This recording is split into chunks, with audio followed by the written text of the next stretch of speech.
noite você que nos acompanha pela TV Canção Nova. É com muita alegria e paz no coração que nós agora entramos na sua casa, no seu lar, com mais um programa Trocando Ideias. Cada terça-feira nós estamos aqui com você para poder conversar com você mesmo, com a sua casa, com a sua família, com os seus, com temas que são pertinentes à nossa vida, à nossa convivência, aos nossos relacionamentos, à nossa fé, à nossa espiritualidade, e tudo aquilo que é tão importante para todos nós. É bom conversar e é muito bom conversar em família. Por isso que o programa Trocando Ideia existe. Ele existe em função de você, ele existe em função da evangelização, ele existe em função do nosso crescimento humano, enquanto pessoas criadas à imagem e semelhança de Deus. Seja muito bem-vindo, é uma alegria imensa ter você conosco no programa hoje. Eu já vou falar logo no início do programa, antes de apresentar os convidados, a nossa novidade. A partir de hoje, você pode participar do nosso programa Trocando Ideias usando o WhatsApp, não é? Que é a rede mais moderna de comunicação, tá bom? Então, se você quer mandar uma pergunta para nós, mande aí no nosso número 12, é o nosso DDD, tá certo? 99671-5810. Vai aparecer aí na tela e eu vou repetir daqui a pouco, mas eu vou para vocês anotando aí direitinho. O nosso WhatsApp é 12 99671-5810. Vale a pena lembrar que esse número não é para você ligar, ninguém atende esse número, tá? E uma outra coisa é que esse número também só funciona durante o programa Trocando Ideias. Não adianta amanhã você mandar perguntas para a Canção Nova ou qualquer outra coisa, porque existem números próprios para isso. Esse número é apenas para ser usado durante o programa Trocando Ideias. E eu vou começar com a Elaine Ribeiro, nossa psicóloga, está aqui do meu lado. Olá. Já tem uma cadeira cativa aqui no Trocando Ideias. É uma alegria imensa ter você conosco nessa noite, Elaine. Boa noite, seja bem-vinda. Boa noite, obrigada, Padre. Boa noite a todos também que estão em casa. A cadeira cativa é generosidade, né? Mas sempre é muito bom estar por aqui. E sempre aproveito para deixar os ois e olás, né, para todo mundo que nos pede também. Oh, manda um oi para mim, então agradecendo as pessoas que têm nos escrevido, que têm mandado também as suas dúvidas, que continuam, né? Como é que é o seu trabalho hoje? Como é que você hoje atua no campo de trabalho? Fala um pouco disso para nós. Então, vamos lá. Hoje o meu trabalho profissional se resume em duas áreas, né? Na área clínica, então atendendo aqui em Cachoeira Paulista e na cidade de São Paulo. Então, um público que hoje é bem focado para adolescentes, adultos, idosos e casais, em psicoterapia. Então, também mando um abraço aí para quem nos acompanha, o pessoal da clínica que sempre manda um oi, né? Certo. E também aqui na Canção Nova, né? Junto à comunidade, então com programas na área de treinamento, com acompanhamento de pessoas, então numa área que a gente chama mais de organizacional. E a minha história vem dessas duas áreas, na área das empresas, das organizações, onde eu trabalhei desde que me formei, desde antes, na verdade, desde 98. E à medida que a gente vai tomando experiência, lá para 99, 2002, eu comecei na área clínica.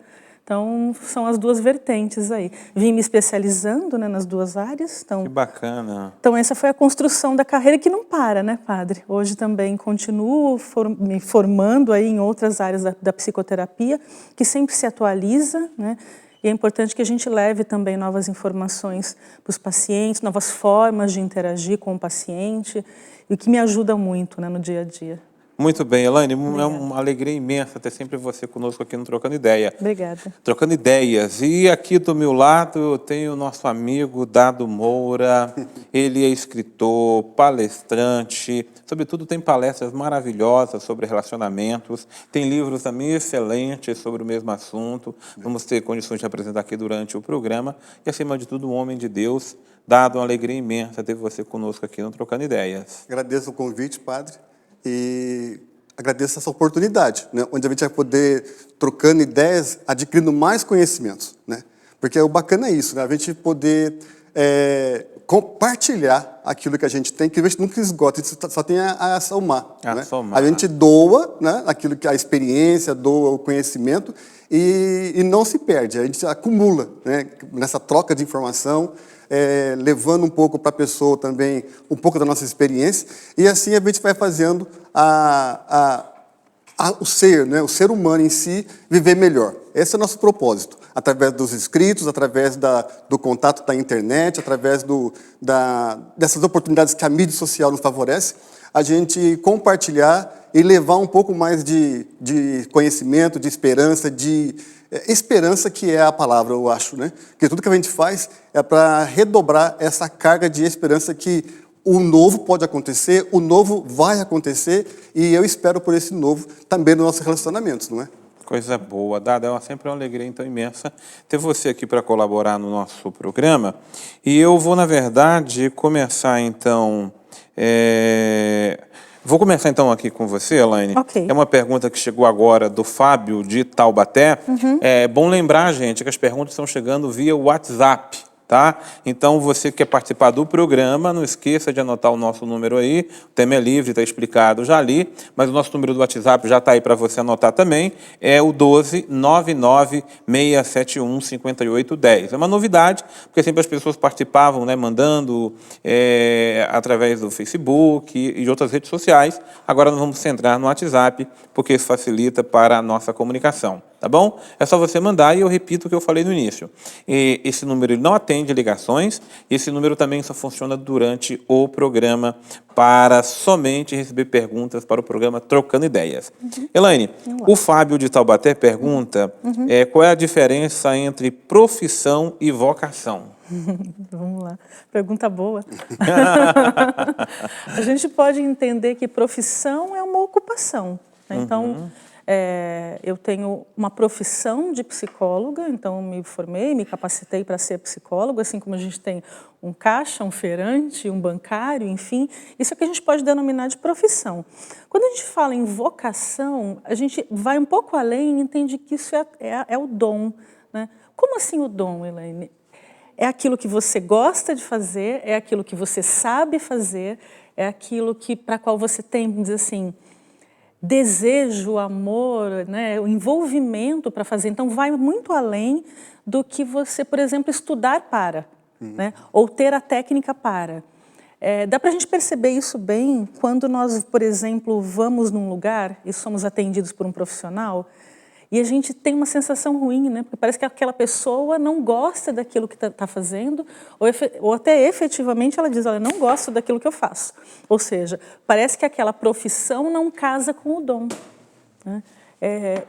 Como que eu faço para descobrir? Eu vou um pouquinho além, padre, não sei se posso dar esse passo. Claro, por favor. Né? Quando a gente faz discernimento vocacional, ou seja, aquilo que a gente escolhe para a nossa vida, não basta só estudar para. Vamos supor que você gostaria muito de ser enfermeira, né? Mas tem pavor de sangue, por exemplo. Não consegue lidar com emergências, não tem facilidade, por exemplo, para receber uma pessoa que vem ali toda machucada e que você tem que dar uma ação ali, né, imediata. Eu posso ter toda a técnica, mas será que de fato eu consigo, eu tenho habilidade, eu tenho uma atitude que favorece essa vocação? Muitas vezes não. Então, é interessante porque, para o jovem, a gente tem essa escolha vocacional muito ali próxima dos 15, 16, 17 anos. E se a gente for entender, muitas vezes é cedo, né? É até muito cedo, porque você está escolhendo uma profissão para a vida. Mas eu sempre falo que, por mais que você tenha escolhido e tenha descobrido mais tarde que a sua vocação não estava bem definida, você tem um tempo de voltar atrás, então. Então, a vocação vai além. A vocação não é só a técnica. A vocação é o que a gente poderia definir como uma paixão por. Né? Como se eu dissesse assim, um religioso, um sacerdote, ele não precisa só estudar filosofia e teologia. Né? Porque alguém quis, por exemplo, que ele exercesse esse papel na sociedade. Vai além. É um chamado, é um desejo, é um envolvimento muito maior. Então, essa a gente poderia dizer que são as duas diferenças. Espero que tenha te respondido aí, Fábio. Agora, só para ainda dentro da mesma questão, hoje a gente enfrenta uma dificuldade muito grande, o Dado pode entrar também nessa conversa, é o seguinte, muitas vezes você escolhe uma profissão, o jovem escolhe essa profissão, até porque tem aptidão para ela, tem paixão por ela, Sim. mas muitas vezes ele não vai se realizar naquela profissão porque isso envolve questões salariais, mercado de trabalho, e assim por diante. E às vezes ele vai para uma outra profissão que não é a sua profissão por uma questão de sobrevivência ou talvez até outras, né? Isso é muito comum nos dias de hoje. Muito. E existe assim até um movimento, padre, que é interessante, de pessoas que têm, por exemplo, duas profissões. Porque numa, por exemplo, ela se realiza financeiramente e a outra ela exerce o seu dom. né? Então, sei lá, às vezes eu tenho pessoas que acaba trabalham... virando um hobby para ele. Exato, sei lá, durante o dia ela trabalha num escritório, por exemplo, e à noite ela escreve, né? À noite ela cozinha, ou aos finais de semana ela faz festas, enfim, né? Eu acho que a gente pode casar, sim, as duas coisas, porque toda vez que você pensa numa profissão e numa vocação, se você coloca só o financeiro na frente, você está enganado. Ele é importante? Claro que é, né? Então não vamos ser bobos em dizer que não. Só que se você pensa assim, vou ser tal coisa para ganhar muito dinheiro, só isso não resolve, porque se você não tiver amor por aquela profissão, seja ela qual for, o dinheiro não vem, porque você vai estar fazendo uma coisa de má vontade, aquilo não transparece, então é uma consequência e é uma construção. Então, até para essa juventude hoje que está buscando a sua vocação, né, se fala tanto em profissões que vão deixar de existir, por exemplo. Outro dia estava falando lá, as profissões que vão deixar de existir em 2025. Aí falam lá em algumas, né? Operador de caixa, né? Caixa bancário, como é que é? Contador. Cobrador de ônibus. Cobrador de ônibus, todas as coisas que vão ser automatizadas. Mas será que de fato, porque também a gente tem uma barreira, né? Por exemplo, ir ao banco e só mexer com as máquinas, às vezes é horrível, né? Você quer ter o contato humano. Por outro lado, com a crescente das profissões ligadas à tecnologia, a área humana também tem uma tendência de crescimento grande. Então, todas as profissões, cuidador de idosos, por exemplo. Né? E aí tem uma coisa que é importante, seja qual for a profissão que você escolha na vida, tem aptidão para ela, essa atualização é uma coisa que é sempre necessária de se fazer constante. Sim, não é? sim. Imagina, eu estudei teologia há 15 anos atrás, não é? Eu não posso ficar só com aquela teologia que eu aprendi há 15 anos atrás. As coisas evoluíram, novos desafios têm, novas questões se fazem. Como eu preciso me atualizar naquilo que eu faço? Eu lembro que quando eu me formei em 99, o que a gente tinha de base na faculdade era psicanálise freudiana, muito pouco junguiana, e por lá, ok. Teoria cognitiva, terapia cognitiva, cognitivo-comportamental, que é a linha que eu sigo, a gente mal ouvia falar. Hoje é o que tem. Hoje a gente fala em terapias de terceira onda. Né? Eu lembro, eu fiz uma pós em 2006, uma em 2010, estou fazendo uma outra, e a gente não para. Né? Essa necessidade de atualização constante, faça você o que fizer. Né? Muito bem. Dado de algo? Não, eu só ia comentar que hoje até, inclusive, quando o adolescente sai do colégio, né, ele busca o guia dos estudantes, né, aqueles guias. E a primeira coisa que se foca no guia é as profissões que mais são vantajosas financeiramente. Né? Então, hoje, na minha época, quando eu me formei, era eletrônica. Sou formado em eletrônica, padre, sabe disso?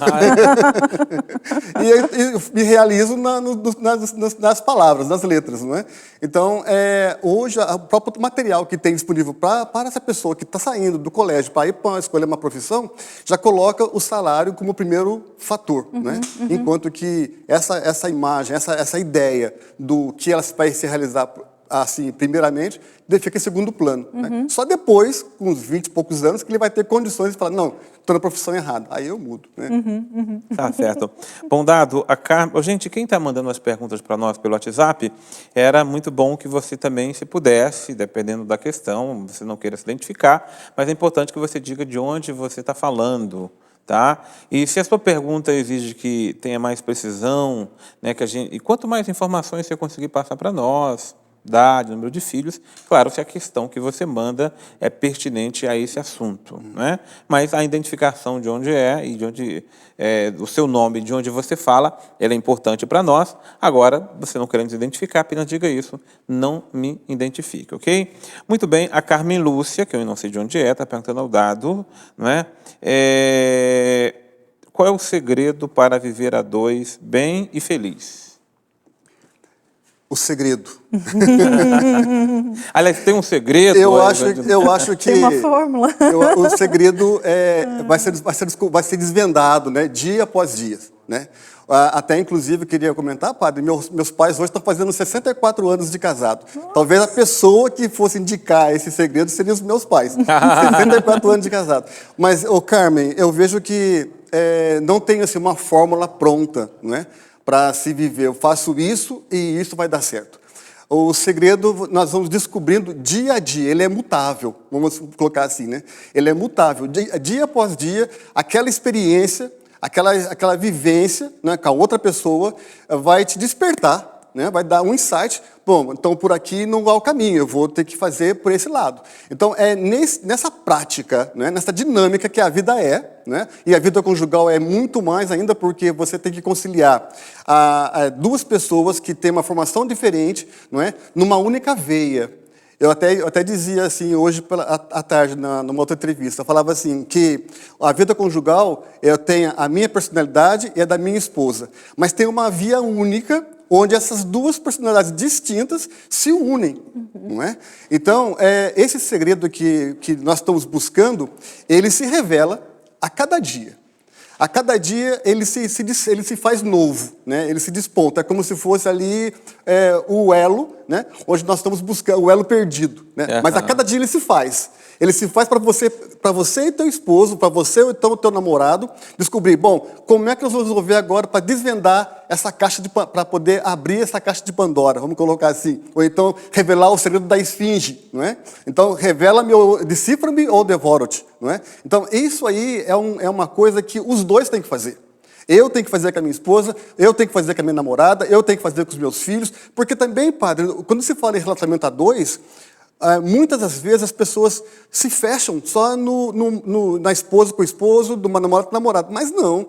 Isso também abraça o relacionamento entre eu e meu patrão, eu e meu colega de serviço, eu e meus filhos, eu e meu irmão. Então, nós estamos aqui num ambiente vivo. Então, essa dinâmica que ela é mais exigente, na vida conjugal, sim, ela é mais, porque você está ali 24 horas convivendo, 20 anos convivendo, 64 anos convivendo, como é o caso do meu pai e com a minha mãe. Né? É uma doação de vida, né? Exatamente. Então, isso aí é mais intenso, não é?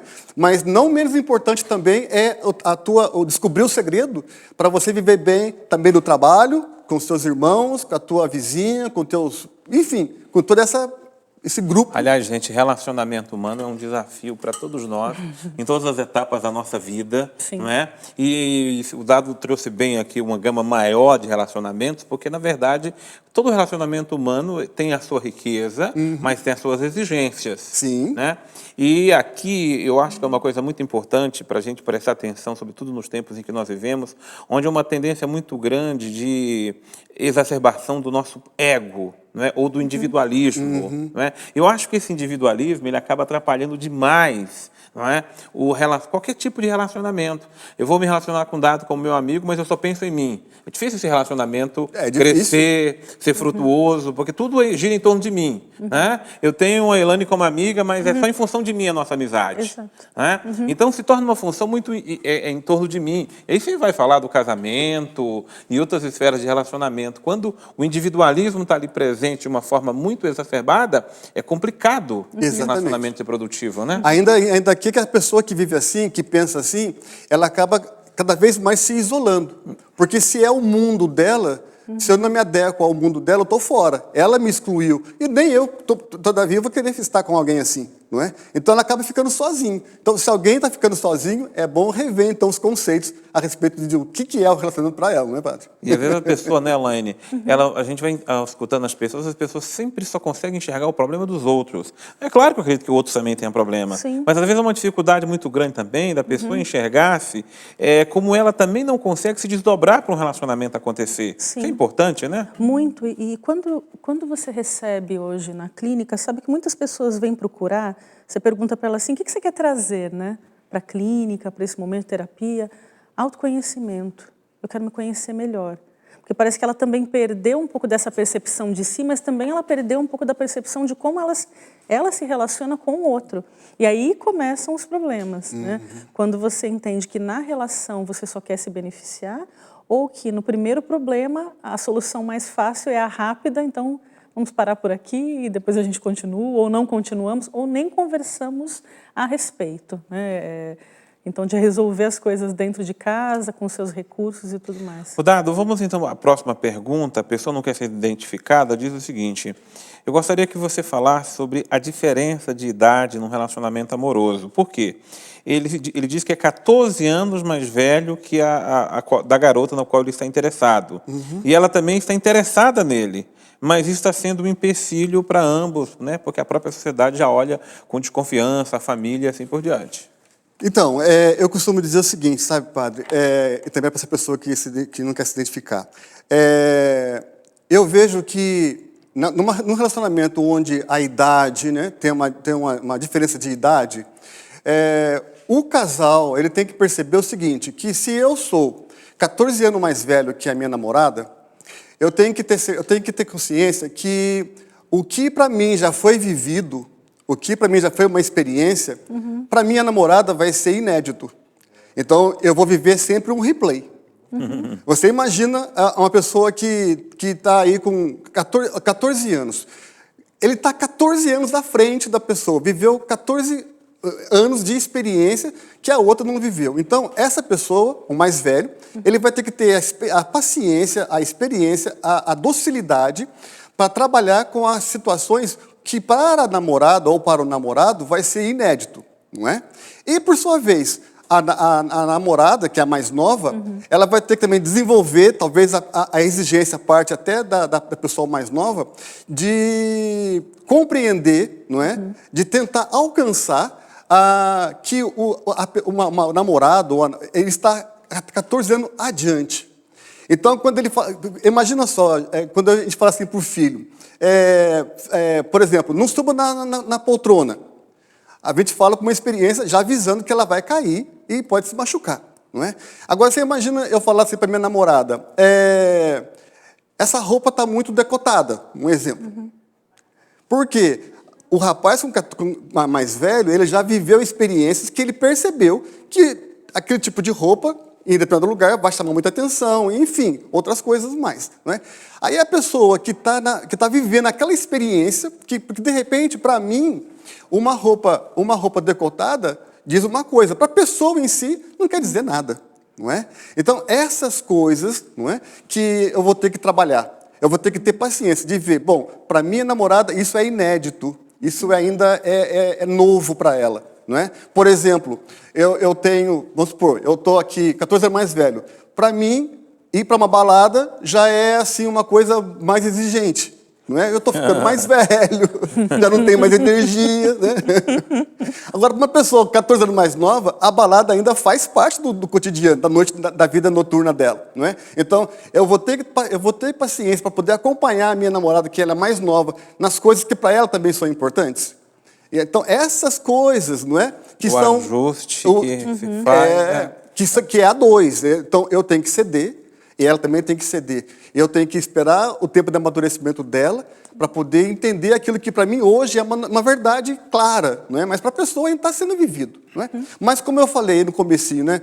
O segredo que a Carmen trouxe logo no programa, o segredo é isso, é descobrir a dois, juntos, é com quem você está convivendo. Não é? Eu talvez não possa dar opinião porque não estou vivendo a sua realidade, os vizinhos não podem dar opinião porque não estão vivendo a sua realidade, mas vocês ali, no relacionamento, podem pontuar algumas coisas, os prós e os contras, e falar, bom, então realmente eu acho que não vai dar certo, porque é grande a diferença, enfim, aí vocês vão decidir a partir desses Muito pontos. bem, Dado, obrigado a você. Gente, olha só, não sei se é infelizmente a palavra mais correta para usar, nós temos que interromper por 10 minutos o nosso programa Trocando Ideias, porque entra agora o bendito horário político, eleitoral, que você sabe que é obrigatório, tem que passar e assim por diante. Mas é um tempo também de você ir se arrumar, quem não jantou dá tempo de jantar. Pensar nas perguntas, né? Pensar nas perguntas, que aliás está chegando bastante perguntas, tá? Aqui através do WhatsApp,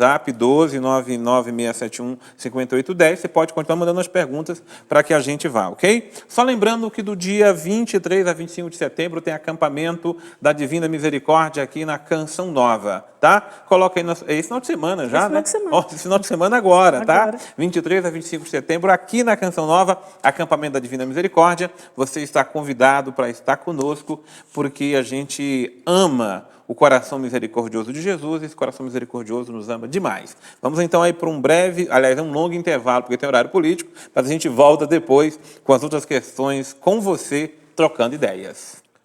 Estamos de volta com o nosso programa Trocando Ideias. É muito bom ter a sua companhia, é muito bom fazer companhia a você, é muito bom nós conversarmos, né, gente? Tanta coisa importante surge.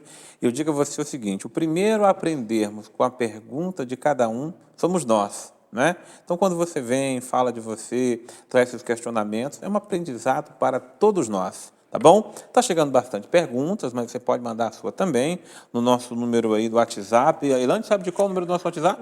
012 99 671 5810. 1299 671 5810. 671 5810. Gente, eu só vou pedir uma coisa. Tem pessoas que estão ligando, não tem como eu atender. Alô, oh, tudo bem? Estou aqui, não tem como. Né? Não é para atender ligações. A segunda coisa é que também, eu sei que muita gente está mandando oi, está mandando um abraço, está com muita saudade. Tudo isso a gente acolhe com muito amor, mas a gente não consiga agora fazer o programa e responder essas mensagens também. Tá? Então, a utilidade agora do WhatsApp é para o programa, para você fazer as suas perguntas e os seus questionamentos. Claro que a sua participação é muito bem-vinda, o seu elogio, a sua crítica, não é? A sua sugestão, acolhemos tudo com muito amor. Tá? Mas, quando você manda direcionada a sua pergunta, fica mais fácil, então, para a nossa interação acontecer. Bom, Elaine, a Andressa, ela é de Belém, no Pará. Ela diz o seguinte: eu sou acadêmica de psicologia e gostaria de saber como controlar as emoções diante de um paciente. Importante. Uma das grandes habilidades de um terapeuta, de um psicólogo, eu diria que é a empatia, não só com os psicólogos, mas com todo mundo que lida com gente. Né? Então, a empatia consiste de você entender o que a pessoa te traz, entender emocionalmente o problema, mas não colocá-lo dentro de você. Aí você fala assim: Elaine, mas você não se emociona com alguns casos? Me emociono sim. Né? Eu tenho um caso específico que eu atendo, que eu me emocionei muito, eu não posso dar detalhes, mas enfim, eu me emocionei com o paciente, com o casal que estava ali na minha frente. E nesse momento, você pode estar pensando assim: você errou ao se emocionar? Não. Porque nesse momento eu me coloquei também com a emoção dela. Então, às vezes, você vai encontrar um psicólogo que vai chorar com o seu paciente. E esse choro do terapeuta com o seu paciente, ou esse abraço que você dá no paciente, também diz do acolhimento que ele faz. A questão é, se eu levar o problema de todos os meus pacientes para a minha caminha, eu não durmo. Então, eu tenho que saber fazer essa separação, porque se eu não a fizer, Andressa, eu também começo a comprar aquele problema para mim. E aí o seu papel terapêutico, que é um papel neutro nessa relação, ele começa a sumir. Então, padre, eu diria assim, que o segredo é esse. Todo o acolhimento que você dá ao paciente é importante, muito importante. Porque é nesse vínculo, né, é nesse acolhimento que vai se dar a relação terapêutica. E aí cada linha adota também uma postura. Na linha que eu adoto essa coisa do acolhimento, e até sábado nós falávamos isso num curso que eu estava, o quanto é importante, às vezes, você dar um abraço, quando é um terapeuta, enfim, um homem, um abraço de pai, um abraço de mãe, né? Deixa eu te dar um abraço. E naquele momento a pessoa desmonta, por exemplo. Eu acho que é até legal porque também acaba aquele bloqueio entre um profissional e aí passa a ser o amigo, né? Aquela pessoa que acolhe como amigo, que acolhe como uma pessoa que quer o bem, não só visando, está me pagando uma sessão, então tem que fazer isso. Né? A gente estabelece alguns limites que são importantes também, por exemplo, no WhatsApp, né, que a gente brinca. Às vezes você está ali com um paciente que te traz um monte de coisas no WhatsApp. E a gente precisa fazer uma separação em alguns momentos, porque senão a gente tem uma relação que se dá na terapia, na sessão presencial e no virtual. Então, às vezes você acolhe olha, hoje eu estou muito ansioso, hoje eu passei por um momento muito difícil, mas aí a gente volta para cá. Então, toda essa acolhida, fechando então a resposta, vai ajudar muito, mas não leve os problemas para a sua casa. Se isso começar a acontecer, se você, por exemplo, está atendendo uma criança e os teus sentimentos por ela começarem a mudar muito no sentido assim, parece que eu sou a mãe dela. Então, esse é um momento que eu diria, opa, o limite. É o limite. Né? E daqui a pouco você está brigando pela criança, calma. Né? E por isso também que a supervisão na parte de psicologia é importante, que é o momento onde você vai levar para um profissional mais experiente as suas dúvidas, um posicionamento que às vezes você está precisando tomar com o paciente, você também tem essa orientação técnica de um profissional mais experiente. Que bacana. Dado você, além de casado, é pai, né? Sim. Quantos filhos? 3 meninas lindas. 3 meninas de que idade?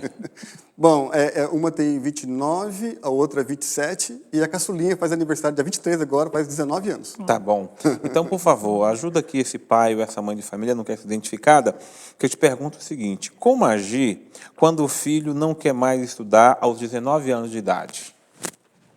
Nossa. Pergunta difícil, padre.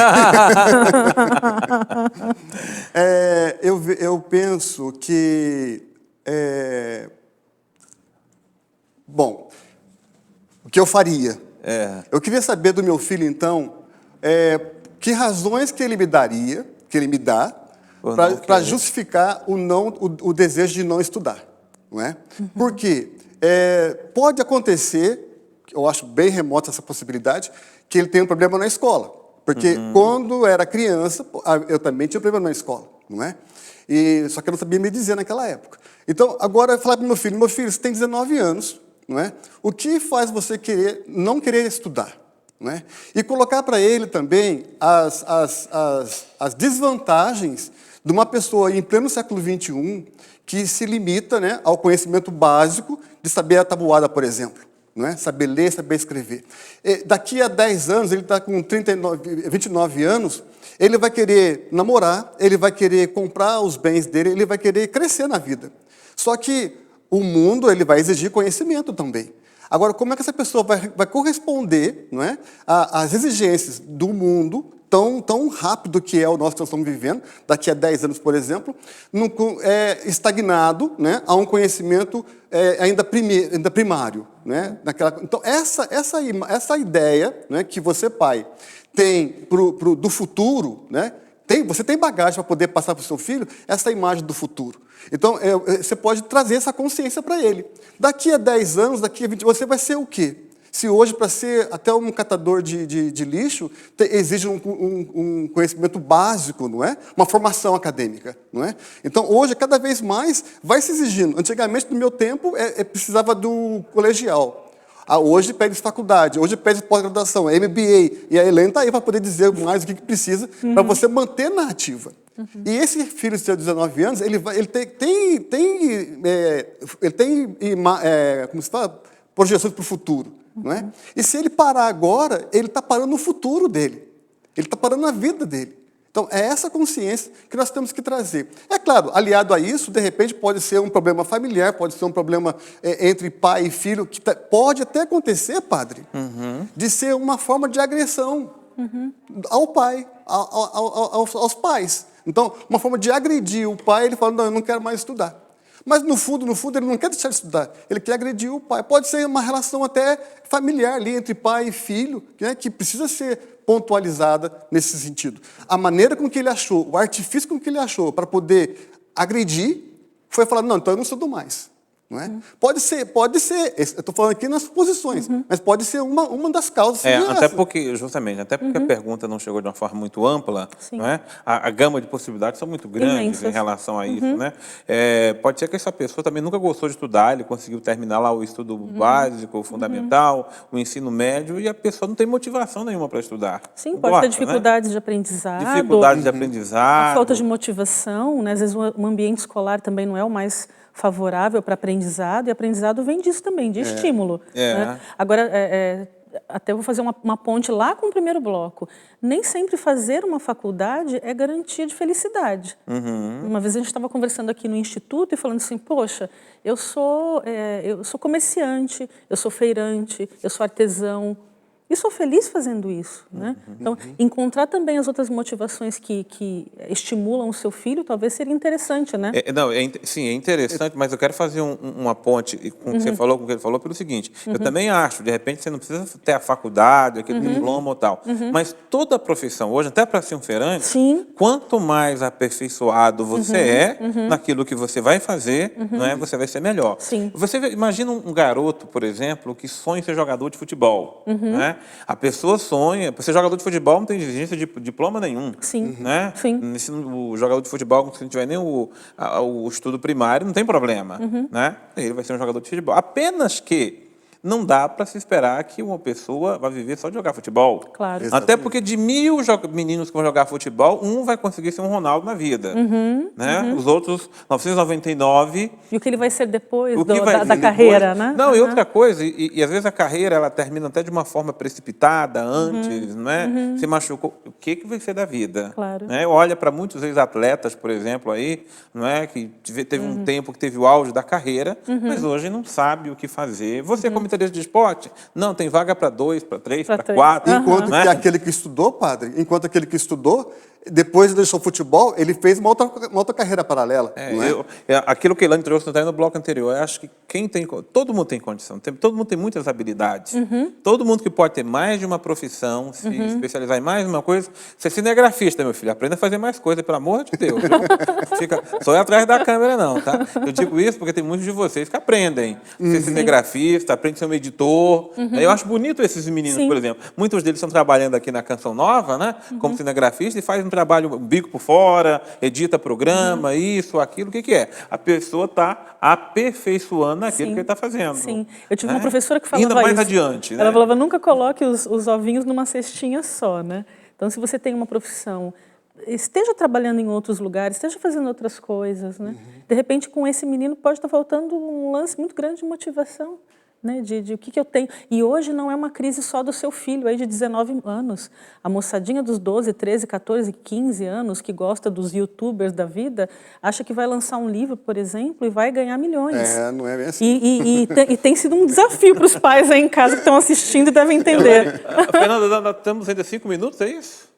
Vamos lá, então, Elaine. Essa próxima pergunta é um pouco... Vamos lá, que eu digo assim, é um pouco mais ampla, tá? Então, por isso que vamos ver se dá tempo de respondê-la, mas é o seguinte. Eu não quero ser identificada.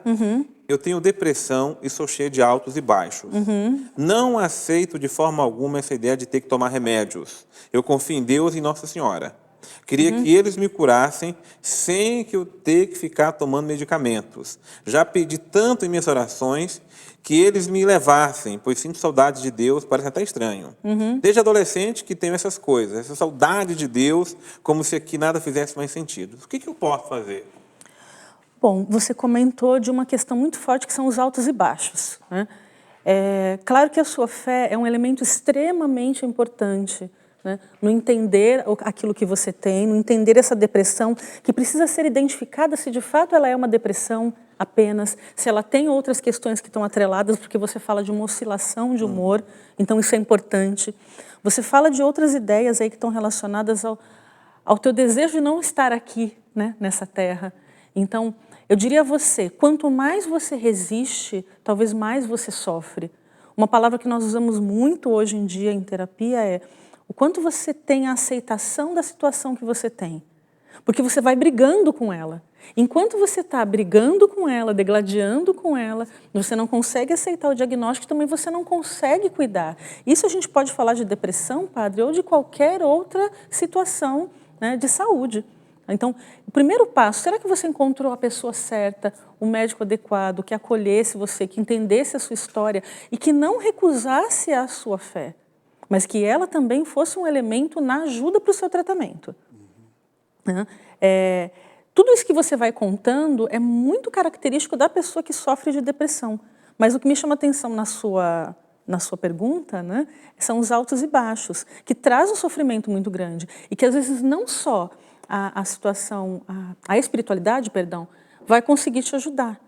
Então, será que não é tempo de você também se permitir, né, ser cuidada, né, ser trabalhada no aspecto médico, entender o que você tem, porque a mulher é uma caixinha de surpresa, né, padre? Ela tem então a questão hormonal da mulher, e dependendo da idade que você tem, você fala que já são muitos anos, eu não me recordo agora se ela diz a idade, mas vamos supor se você estiver na faixa dos seus 45, 50 anos, quanto o aspecto hormonal influencia na parte emocional da mulher, né? Dessa menopausa que traz lá os altos e baixos e traz um sofrimento imenso, e que às vezes quando orientado, né, a pessoa passa essa fase muito bem. Você fala de uma outra coisa aqui para concluir a minha resposta, do sentido para a sua vida. Né? Aquilo que você tem feito para, por exemplo, sair de si um pouquinho, né? Dentro do possível, né? Sair um pouquinho do seu problema, às vezes olhar para o problema do outro. Né? se envolver com uma outra coisa que não seja apenas a sua doença. Isso também ajuda muito o paciente em todas as situações, porque ainda mais na depressão, por mais difícil que seja, quanto mais voltado para si, mais difícil parece que a coisa fica. É verdade. Permita uma pessoa de confiança se aproximar de você. Às vezes, com esse processo todo, também você se isolou do contato. A sensação que eu tenho quando você traz, é uma sensação, é que também você está lá dentro da sua casa, fechada, né? Às vezes um outro também pode te ajudar, um outro pode te acompanhar ao médico, se você for uma pessoa que não tem aí um familiar por perto, né? Deve ter alguém perto de você que te ajude nesse caminho. Então, são algumas possibilidades que você pode ter, que eu deixaria nesse momento, mas pare um pouquinho de brigar contra. Eu entendo que você tem muita fé. A fé vai ser muito importante nesse processo. E até porque Deus quer que você viva bem e fique com muita saudade de Deus, mas é só na hora que você tiver que ir. Tá? Por favor, ame demais a sua vida. É muito importante. Dado, olha só. Ainda dá tempo para mais uma pergunta ainda? Vamos lá. A Sandra está te perguntando o seguinte: eu tenho um cargo de liderança e gostaria de saber como lidar com pessoas geniosas, que só ela tem razão, está sempre na defensiva e trata as pessoas com grosseria. É bem difícil lidar com uma pessoa assim, né, padre? Porque ela sempre nos coloca, sempre nos anula, não é verdade? Aí é aquela questão. Nós temos que mostrar, né, com a paciência, com jeito, que da mesma maneira que essa pessoa geniosa tem a oportunidade de se dizer, não é? Eu também tenho essa possibilidade, essa oportunidade, não é? Porque nós convivemos em sociedade. Então, há um diálogo. O diálogo é eu falar, ora escuto, depois você fala, eu escuto. Essa pessoa geniosa, ela tem que aprender a se educar também. Uhum. De repente, ela nunca alguém falou para ela assim, olha, eu preciso que você me escute também. E porque só colocar a verdade é só um lado. Não é? E para ver a harmonia em qualquer relacionamento, eu tenho que falar e escutar o que o outro tem a dizer, ainda que aquilo que a outra pessoa vai dizer não venha me agradar. Mas a partir desse conflito de ideia, nós vamos tirar ali um denominador comum. Então, essa flexibilidade nós temos que apontar para outra pessoa. Por mais inflexível que ela seja, ela tem que aprender a conviver. Se está convivendo comigo no trabalho, ela tem que aprender, então, a viver, padre. É esse jogo de cintura. Olha, você falou tudo que você queria dizer para mim agora eu vou ter que te dizer. E assim nós vamos construindo esse relacionamento. Né? Mas eu tenho que ter a coragem de falar, olha, agora você vai ter que me ouvir. Porque às vezes eu também me anulo. A pessoa é geniosa, ela falou, eu me retraio, eu tenho medo, não é? Eu me anulo e eu não falo o que eu tenho que dizer. Mas é meu medo também. Então, espera aqui, eu também tenho que me dizer. Aliás, esse elemento, o medo, ele aniquila demais os relacionamentos. Anula. Né? Anula Mata. os relacionamentos, porque o medo, ele, na verdade, cria constrangimento, cria tantas situações interiores complexas, né? Que o relacionamento acaba não sendo um relacionamento autêntico. Precisa ser, porque o medo acaba predominando, paralisando, e né? quando a pessoa percebe isso, padre, a pessoa percebe isso, vamos supor, num relacionamento de um casal, por exemplo, quando ela percebe isso, ela usa esse artifício para poder anular a outra pessoa numa discussão. E isso é interessante, porque quando você sabe que eu tenho medo de você, aí que o domínio cresce. Elevou o tom de voz. Aí que você eleva mesmo o tom de voz, eu sei que eu domino ela. Dominou. E as pessoas gostam de dominar, infelizmente, né? É uma questão de amadurecer. Gente, olha, tem muita pergunta maravilhosa chegando, tá? Nós vamos ter que ir para o intervalo e vamos voltar para o último bloco. Se você não mandou sua pergunta, tá? Vamos ver se dá tempo de você mandar ainda para a gente conseguir responder. Mas, olha, eu vou voltar no próximo bloco falando dos livros maravilhosos que o Dado tem escrito e tem sido bênção para muita gente. Mas deixa eu apresentar no final desse bloco ainda o livro do nosso querido Emanuel Estênio, Transforme Sua Luta em Festa. Tá? É o caminho de volta à essência do encontro com a felicidade. É uma história, é um livro de uma espiritualidade muito bonita, usando as parábolas de Jesus, como elas nos ensinam a nos relacionar melhor com o nosso mestre, com o nosso Deus, tá bom? Então é só ligar para nós no 1231862600 e você pode pedir esse livro, Transforme Sua Luta em Festa, do nosso querido Emanuel Estênio. Ok? Nós vamos agora para um breve intervalo e voltamos daqui a pouco com você, trocando ideias. Estamos de volta com o nosso programa Trocando Ideias. É uma alegria imensa, porque agora nós estamos trocando ideias com o meio de comunicação hoje, acho que mais utilizado nesse planeta Terra. Pelo menos no planeta Brasil, eu vejo que todo mundo usa Zap para lá e para cá, não é? Estava falando assim, olha, o carroceiro passa aqui, já manda um WhatsApp para você. Então, nós estamos aí agora com o nosso WhatsApp para poder se comunicar com você e você se comunicar com a gente também. Mas estou lembrando que, por favor, o WhatsApp não é para você ficar ligando. O número para ligar para a Canção Nova é 12-3186-2600, tá bom? Então, é para você realmente mandar perguntas para o programa Trocando Ideias. Bom, um dos convidados aqui do nosso programa Trocando Ideias hoje é o nosso querido Dado Moura, não é? Que já escreveu 2 livros. 4 livros. Aliás, 4, mas 2 aqui que está na minha mão, não é? Que esse A Arte últimos. De Viver a 2, que são justamente os 2 últimos, tá? Foi esse ano que você lançou ele? Foi o ano passado. Foi no ano passado, né? E agora está aqui, eu vou dizer fresquinho, porque está quentinho ainda, isso. Tá? O que não me disseram sobre a vida 2, não é? Coisa boa. Essas fotos de casamento aqui é sua, né? Não, não. Ah, não, ele tinha bastante cabelo quando casou. Eu tinha cabelo, padre. Coisa boa. E o que você traz para nós nesse último livro aqui, Dado? O que não me disseram sobre a vida 2? Nesse livro aqui, embora pareça aí que é o segredo, né? O que não me disseram, porque muitas vezes as pessoas falam assim, se eu soubesse que eu ia encontrar isso, eu não teria me casado. Se eu soubesse que fulano era assim, eu não teria feito isso. Então, aqui nesse livro, eu trato alguns assuntos que, na descoberta, não é? Na descoberta desses segredos, não é? Eu não posso desistir. Né? Então, aqui eu trago dicas, algumas pinceladas, né? Para que a pessoa, se deparando com aquelas situações típicas da vida 2, ela não desista. A partir daquilo, ela vê que, bom, se foi possível para uma pessoa passar por isso, também para mim vai ser possível. Né? É um livro muito legal. Tá maravilhoso o conteúdo, fácil de entendimento. Vou ler porque eu sei que tudo que o Dado escreve, ele inclusive é colunista do nosso portal aqui da Canção Nova, sempre com artigos maravilhosos. É um livro simples, tá? Sim, uma linguagem bem simples. Linguagem simples e que dá para você ler. E não se fecha para pessoas casadas, padre. Isso aqui, quando eu falo vida 2 aqui, é também para você que está namorando, porque daí você já vai se capacitando, vai se preparando para aquilo que vai, quando abraçar o matrimônio, abraçar com segurança, com certeza. 12-3186-2600. Vamos aqui agora para a Elaine. Elaine, olha só, ela não gostaria de ser identificada, tá? Ela diz o seguinte, eu sofro de um problema, sofro muito com esse problema, porque eu fui diagnosticada com bipolaridade tem muitos anos. Eu sofro psicofobia da minha família, quando surto. Dizem que eu estou me fazendo e que é falta do que fazer. Sofro demais, vivo isolada, o que fazer?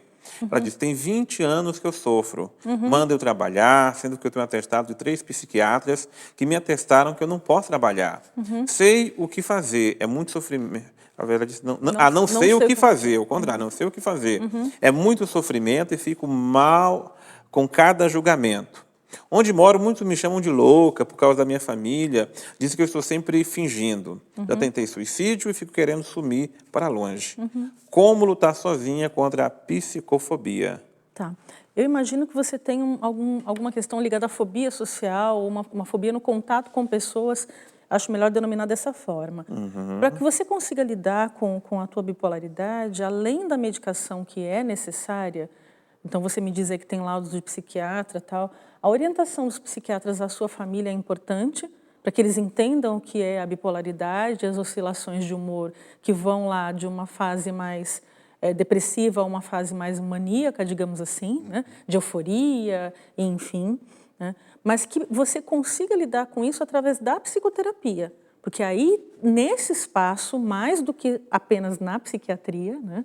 Você vai conseguir entender essa tua oscilação, conseguir o que te dá irritação com a sua família. Muitas pessoas, de fato, não compreendem. Então, eu entendo quando você diz, a minha família não entende. Então, há um desgaste muito grande com familiares de portadores de doenças mentais. Mas isso não significa que você está incapacitada para a vida, incapacitada para lidar com as pessoas. Interessante é entender o que desperta, qual é o gatilho do seu medo. Talvez sejam as próprias críticas. Bom, ao me relacionar com o Padre Roger e com o Dado, eles vão começar a falar de mim, eu crio meus pensamentos aqui, então é melhor que eu fique na minha, e começo a ter ojeriza e tenho aí sinais físicos também de dificuldade, então de sudorese, uma série de coisas que devem te acompanhar. A psicoterapia te ajuda muito nisso, né? A conseguir enfrentar as pessoas, a lidar com as críticas, né? Por mais que você tenha um atestado de incapacidade profissional, isso não te impede de viver, né? Então você pode se relacionar sim. Agora, eu acho que o mais complicado aí, que a terapia te ajuda, é como lidar com esses comentários, com aquilo que é pejorativo, com aquilo que não está te ajudando, então, a seguir para frente, né? Muito bem. Dado, é o seguinte, outra questão que chega agora, do Antônio Barbosa, de Lençóis Paulistas, um abraço para esse povo querido de Lençóis Paulista.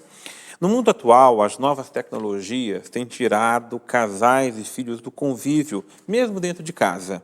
Como trazer aos nossos lares a vivência, sem estar em celular, no WhatsApp, Facebook ou os aplicativos? Como fazer os filhos se colocarem em oração junto com os pais, em diálogo, diante desses parafernálias todas aí de comunicação? Eu acho que cada casa, né, tem uma norma, né? Eu falo assim que rege uma norma.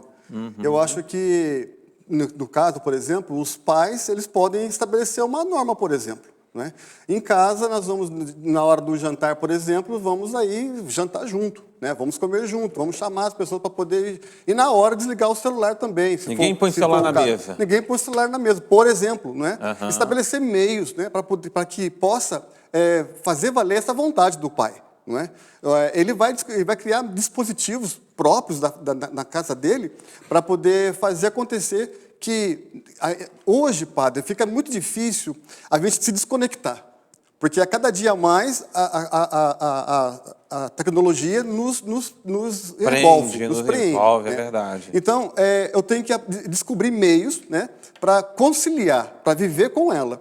Então, botando limites, por exemplo. Então, almoçar com o celular na mão é uma coisa, ou eu como, ou eu vejo a mensagem aqui. Então, é melhor fazer o quê, então? Na hora de almoçar, eu deixo o celular lá no quarto, não trago para a mesa. Não é? Aí, na hora de almoçar, de conviver com a família ali, na sala, televisão, tudo mais, isso aqui, aí a pessoa vai lá para o seu Facebook, vai lá para o seu WhatsApp, e assim, criar meios, né, para que a família, diante dessas normas que o pai vai estabelecer, também não se fecha, né?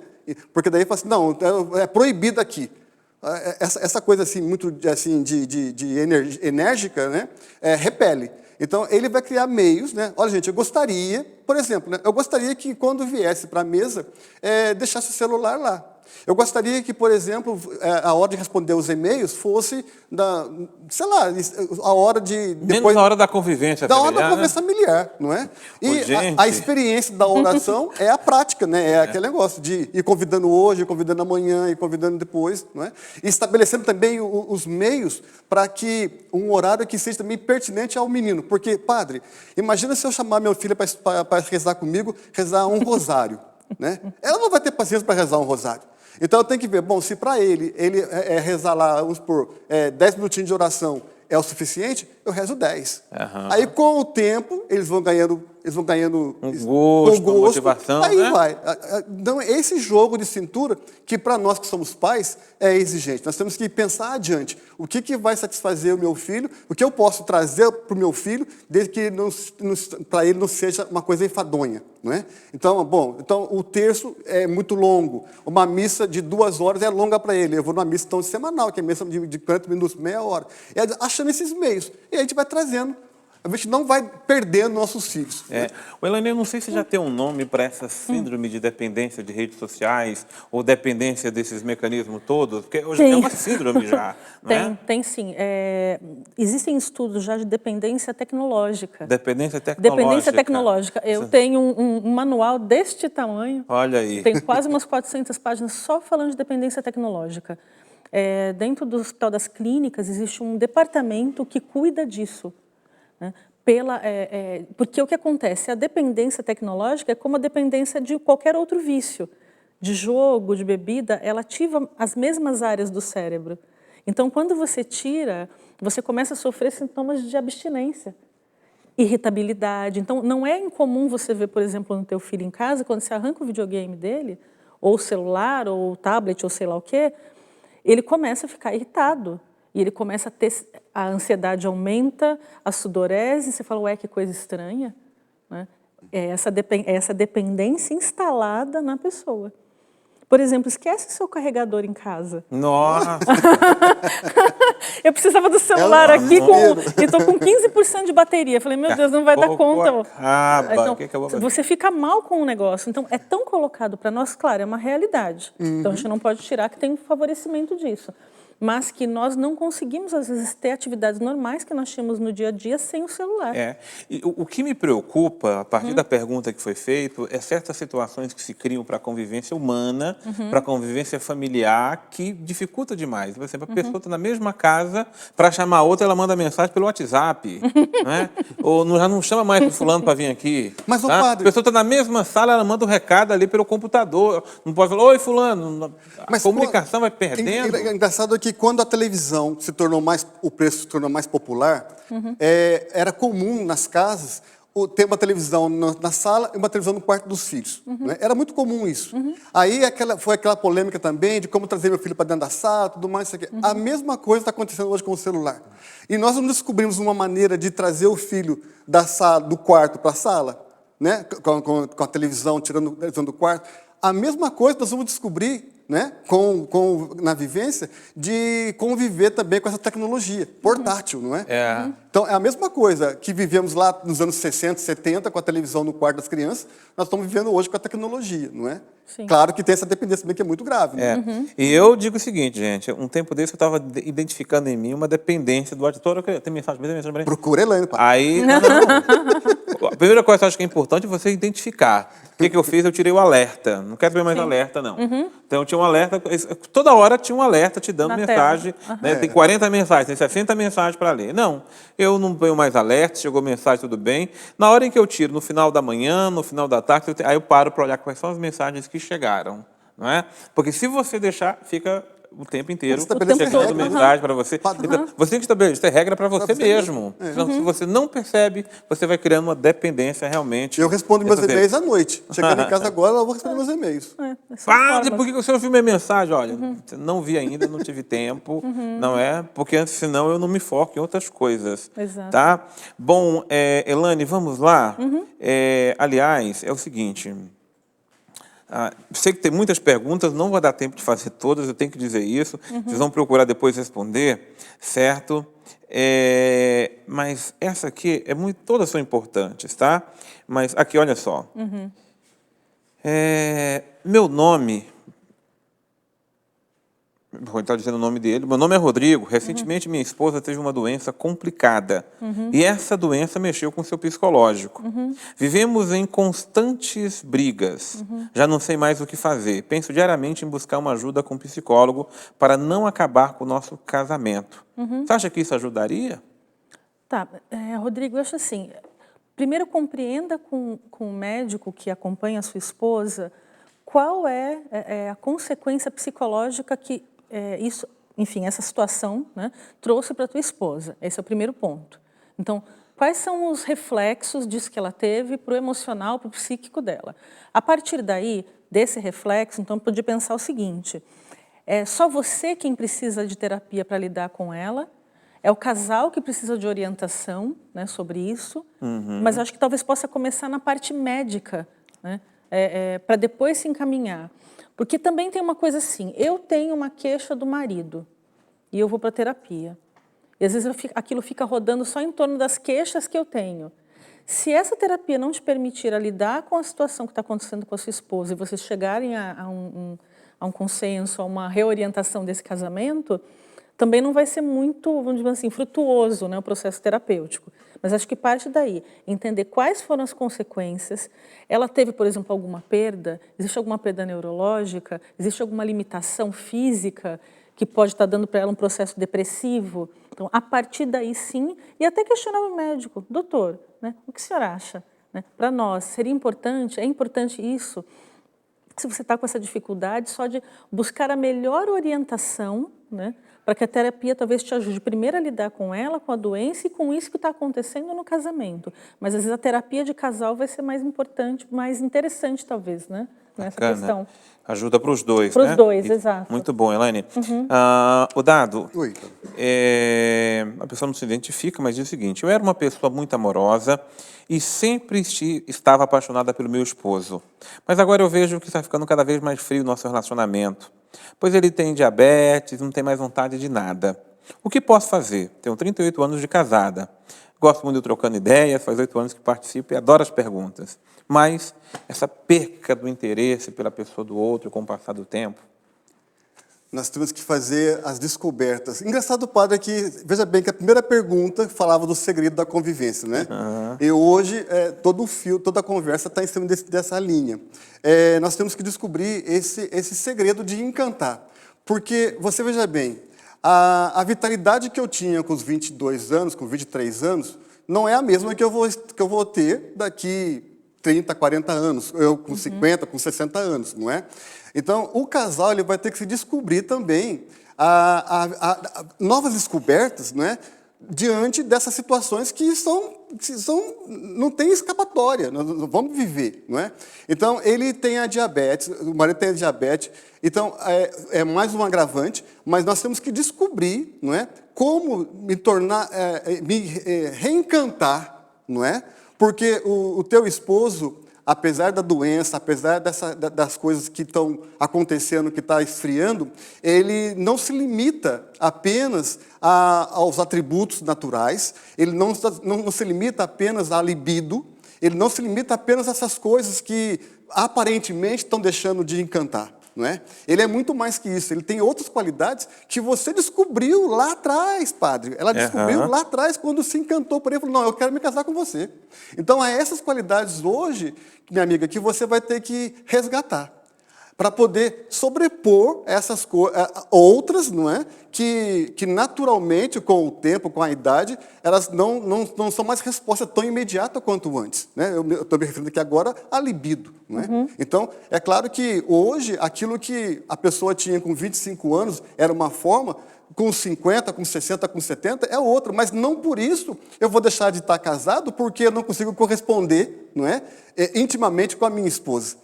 Ela é muito mais que só reflexos neurológicos, né? Então, eu tenho que descobrir que tem outros talentos, outras qualidades, né? Outros diamantes que a gente pode descobrir ao longo dessa fase da vida. Nessa fase, né? E é claro que hoje, com 34, com 44, cada fase é uma fase, né, padre? Porque hoje nós estamos assim, amanhã eu estou de outro jeito. Então, eu tenho que descobrir na outra pessoa também como viver com esse outro jeito. Que cada dia eu estou um dia mais velho. Então, esse comportamento de descobrir novidades comigo um dia mais velho, a outra pessoa tem que ter comigo. E eu com ela também. Elaine, o tempo está pouco, mas eu não queria deixar esse jovem sem pelo menos uma resposta. Vamos lá. Eu estou até comovido com o caso. Ele disse: eu sou um jovem de 18 anos, moro no interior de São Paulo, tenho quase certeza que a minha mãe está traindo meu pai. O que devo fazer? Confrontá-la? Deixar assim? Contar para o meu pai? Estou perdido, sem saber o que fazer. E para piorar ainda mais a situação, eu tenho uma irmãzinha de 3 anos. O que eu devo fazer? Bom, vamos lá. Tudo aquilo que a gente desconfia, não adianta a gente passar para frente, eu diria para você, né?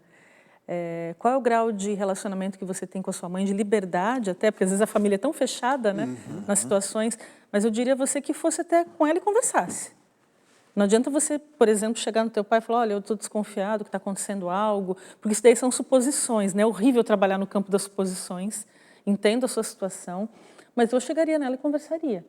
Até porque, o confrontar aqui não é chegar nela... Não, e não é confrontar e falar assim: escuta aqui, né? Não é assim também. Né? Eu vi, eu estou sabendo, não, peraí, mãe, preciso conversar com a senhora.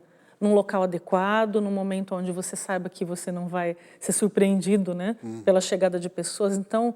Escolha um lugar, saia com ela, vá caminhar, não sei. Sente em algum lugar, ou algum momento que você estiver só com ela em casa, e escolha esse momento para conversar. Eu acho que tiraria um grande peso da dúvida, só que você tem que ter argumentos com ela, né? No sentido assim: olha, eu vi, ou eu presenciei, porque se ele está desconfiado, alguma coisa ele sentiu. Né? Entender quanto isso é só uma desconfiança pura ou não. Então, faz esse caminho, vai com ela antes de levar essa história para frente, porque se estiver acontecendo mesmo, né, padre, é uma grande quebra. Então, precisa saber levar. É um segredo do casal, mas aí estendeu para o filho. Isso tem que saber levar de uma maneira muito madura, né? Mesmo lá com seus 18 anos, você pode ajudar. Né, e eu acho que está sendo muito maduro, inclusive, de mandar essa pergunta. Exato. Então, se estiver acontecendo na sua casa, eu acho que é esse primeiro caminho com ela.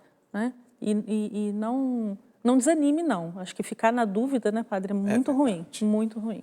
Vai lá, meu filho. Deus vai te dar graça e você vai conseguir ajudar seus pais, né, numa situação como essa. Elaine, muito obrigado de coração. Eu agradeço. Mais uma vez por estar aqui conosco. Dado, maravilhoso você também estar aqui conosco. Padre. Tá? Vamos levar uma cadeira cativa para você aqui também. Você voltar mais vezes aqui no Trocando Ideias, tá bom? Obrigado. Gente, olha, muitas perguntas. Muito bom a sua participação pelo WhatsApp. Nós vamos dar para eles as perguntas que não foram possível responder aqui no nosso programa hoje, tá bom? Mas obrigado a você. Nós voltamos. Semana que vem tem especial da Canção Nova e tal, mas o Trocando Ideias volta com você e continue ligadinho na programação da TV Canção Nova. Deus abençoe você e que você tenha uma noite assim muito abençoada com a graça de Deus.